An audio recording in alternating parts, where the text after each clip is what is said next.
Leigh, great to see you. How are you? Hey, Drew. Nice to see you.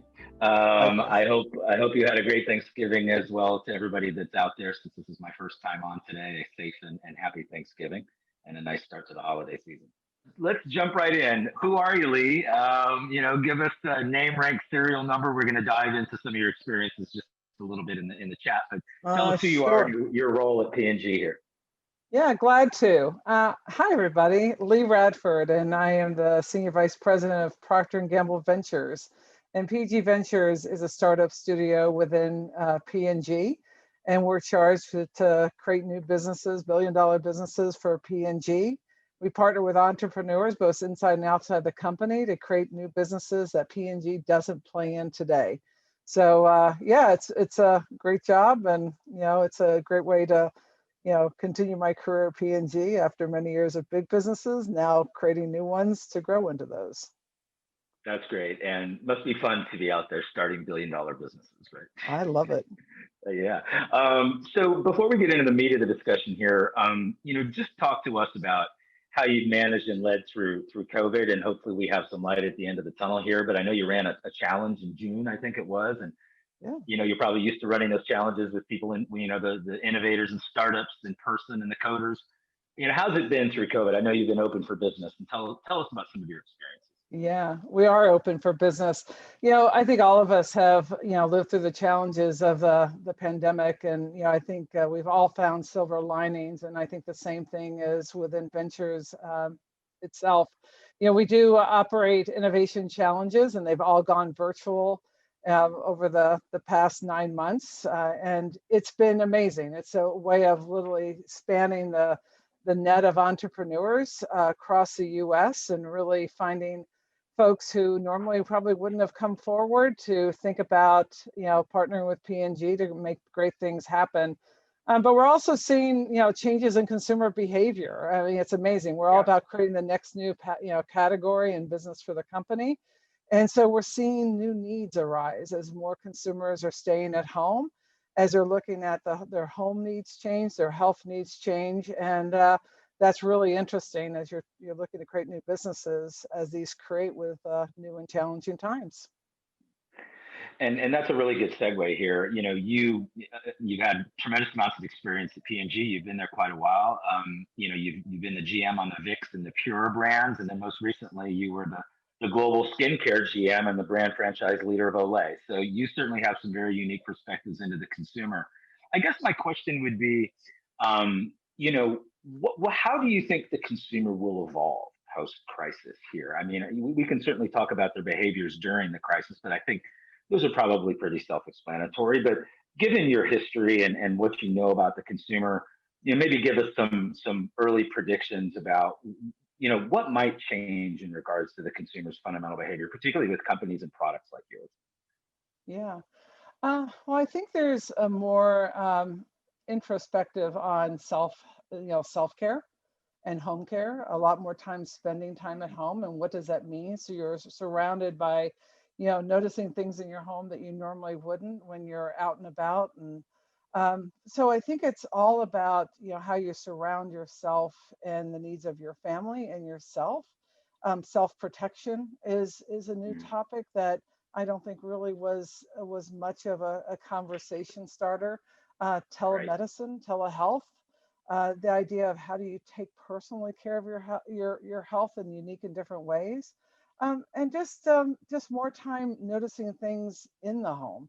We introduced one of our new brands is Zevo, which is a non-toxic insect. And not that there's more insects inside the home, but consumers are noticing a lot more. And Right. so how they protect their home from that when there are people living in it. And so the desire for more non-toxic alternatives. So it's not just about what the jobs are that need to get done, but how they want those jobs to be done.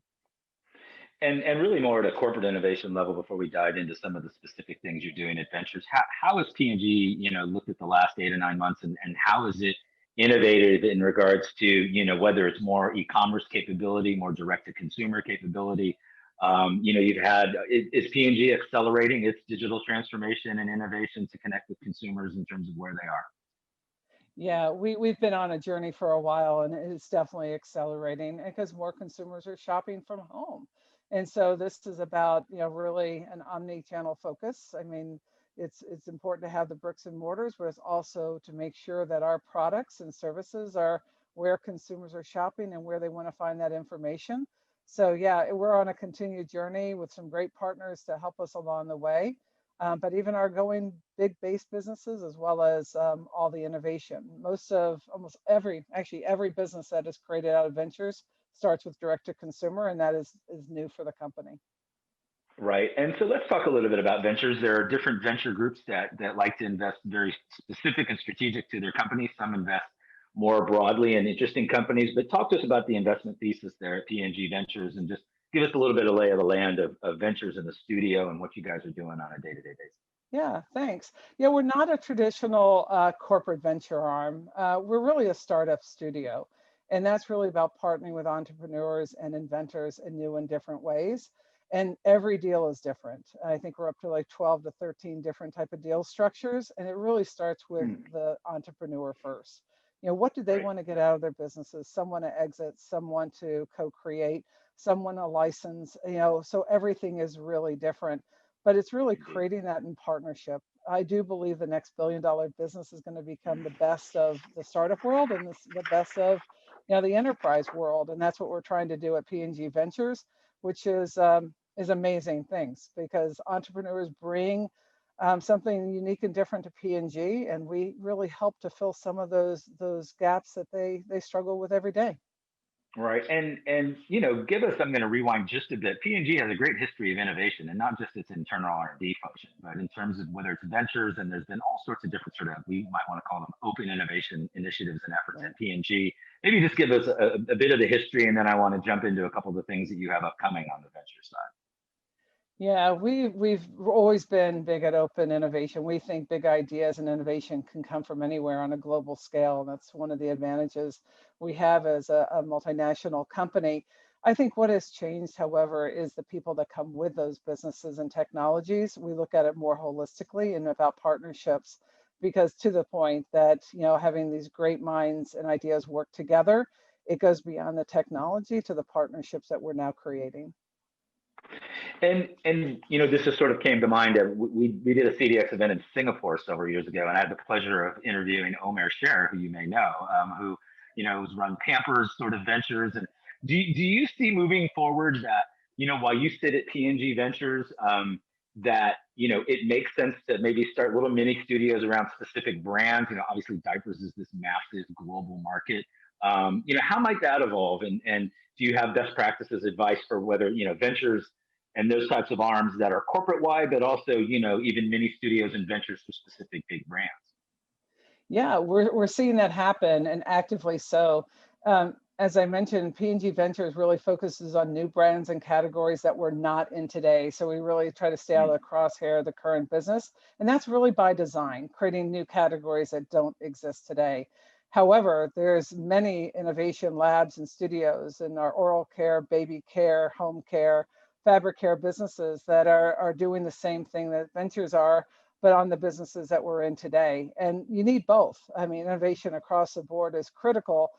Everything you're doing is direct to consumer. That's pretty radical. I mean, because so many people have said, oh, all these direct to consumer companies are threatening companies like yours. I mean, that's been said ad infinitum.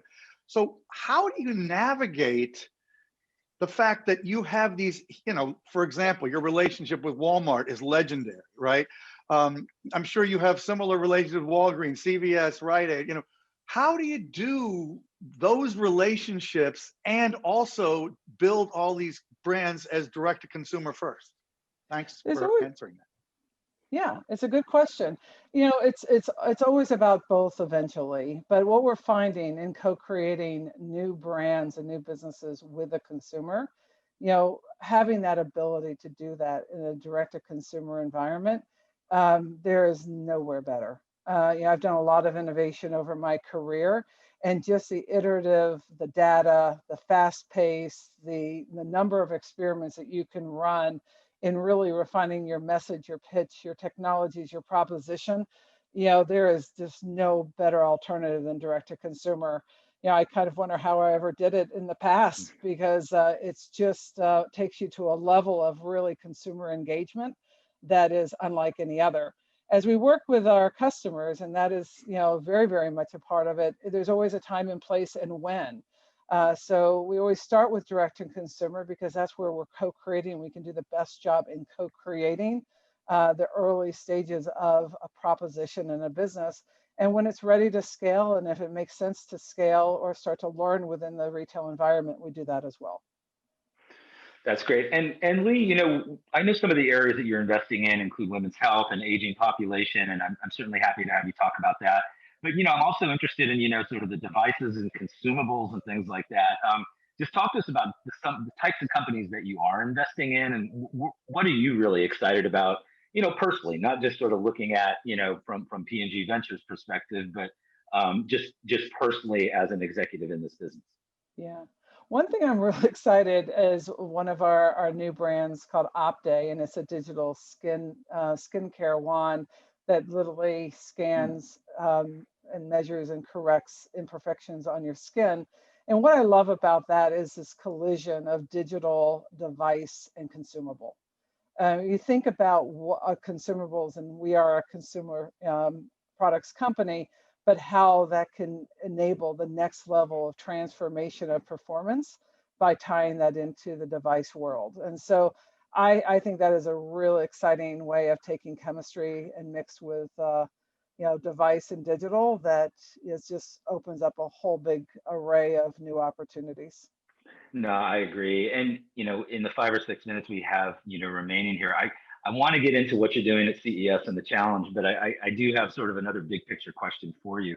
As it relates to innovation and investment and priorities and metrics and, avoiding innovation theater, right? On the venture side, maybe the metrics are a little bit more clear. You're investing in a company, you can see them grow, but maybe from more of a corporate innovation perspective and making innovation investments and, how do you decide when to invest, when to sort of cut bait, if you will, and even prioritize those innovation investments, particularly in times like now where resources are still probably pretty strained and maybe so for a little while longer. But talk to us about that.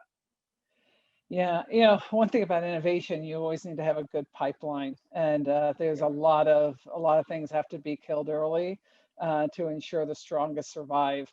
So it's all about choices and making choices fast to keep that pipeline going.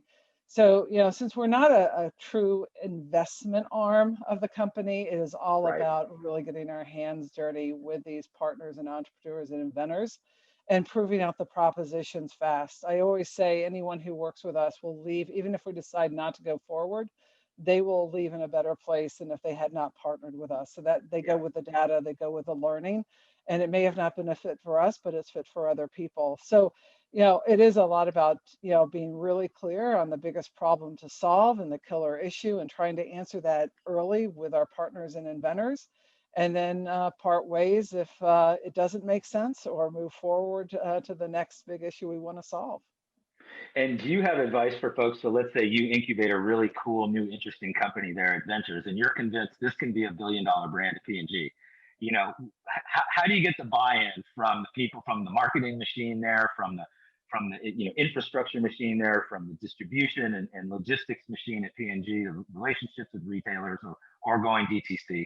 How do you get that buy-in when you're convinced it's a great idea, but you need to convince other people it's a great idea as well? One of the differences, we hold on to those ideas until they're sizable businesses. You're talking Yeah. 100 million, plus. And that's really important because incubation, and growing a business doesn't start with stop with the idea. It literally, you have to incubate it, grow it, and nurture it until it's strong enough to stand on its own. And when it's strong enough to stand on its own, the consumer is already judging. And I've Right. always said that PNG Ventures should be a place in demand by consumers, customers, and of course our internal P&G. So we're fortunate enough that we're creating brands that people and our organization demand. I love it. $100 million proof of concept threshold. I like it. That's great.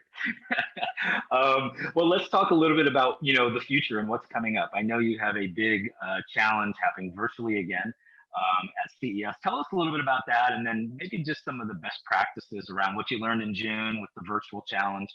how you think things are going to go in January, and just more generally engaging with the ecosystem that you've built and keep expanding upon virtually. And any advice and best practices there? Yeah, I'll start with the ecosystem. I think one of the biggest gifts I've received coming into this position is ability to work with entrepreneurs. I mean, it has just been a delight. It's a very generous group where it's always about learning and co-learning and passing it forward. And I love that. And I think the same thing about the innovation challenge. This allows entrepreneurs to be seen. We have certain areas that we're looking for problems or solutions to solve big problems. And that is what we go after, everything from women's health to non-toxic home to male sexual health, you name it. And we're looking for people to help solve those. And so the Innovation Challenge allows all these entrepreneurs and inventors to bring it forward and to be seen, and hopefully have a chance to work with PNG Ventures and create great things together. And I know diversity is really important to you in PNG, and obviously just bringing in diverse entrepreneurs, coders, and engineers, and giving you insights to potentially entirely new categories and products.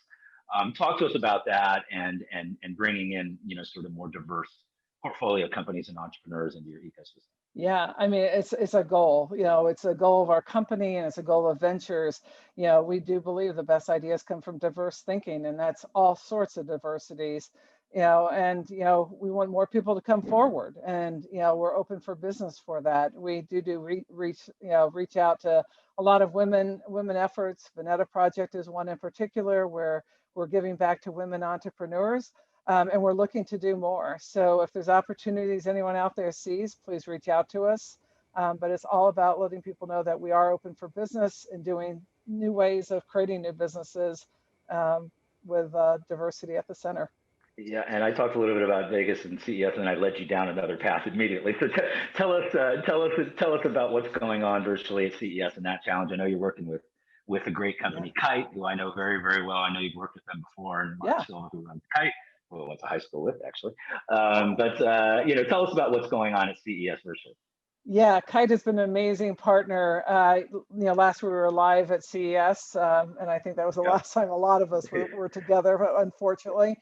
And this is about going virtual. So CES is going virtual this year. PNG broadly, we will continue to be there, and PG Ventures will be there with our Innovation Challenge. So I think we just actually closed our submissions, but check us out.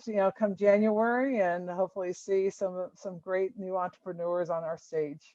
And any early thoughts about types of challenges and competitions, or even types of startups you're specifically looking for in the year coming up in 2021? What's top of mind for you and on your radar? Yeah, we're actively looking in the active aging. Consumers, desire to live in their homes longer. Safety and health. That is a big self-care. The definition of home care and self-care, protective care. All of those are areas that are ripe to create new categories that don't exist today, and that's really what we're looking for. That's great. Appreciate that. Anywhere the website that the budding entrepreneurs and innovators can go to learn more? Yeah, please check out pgventuresstudios.com, and there's ways to connect with us and share insights. So we welcome all great ideas. That's so great, Leigh. It's great to see you again. Have a safe and happy holiday season, and I look forward to chatting with you again in 2021. Hey, Drew, it's always a pleasure. You too.